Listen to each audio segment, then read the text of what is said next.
महाराष्ट्राच्या सीमेवरील गुजरात राज्यातील सुरत शहरात एसटी महामंडळाच्या 2 बसची समोरासमोर टक्कर झाल्याची भीषण घटना घडली आहे।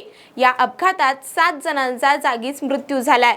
झालं काय तर सुरत ते धुळे मार्गावर धावणाऱ्या महाराष्ट्र राज्य परिवहन मंडळाच्या एसटी बसला मागून एका ट्रकने जोरदार धडक दिली। त्यामुळे बस रस्त्याचा दुभाजक ओलांडून शेजारी लेनमध्ये घुसली। त्याच वेळी त्याच मार्गावर जामनेर ते सुरत धावणाऱ्या बसला धडक लागल्याने ही बस रस्त्याच्या खाली घसरून त्या बसने पेट घेतला। अपघात इतका भीषण होता की दोन्ही बसचा चक्काचूर झाला। दोन्ही बसच्या चालकांचा जागीच मृत्यू झाला असून या अपघातात 7 ते 8 जणांचा मृत्यू झाल्याची प्राथमिक माहिती समोर आली आहे। त्याचबरोबर 38हून अधिक प्रवासी जखमी आहेत।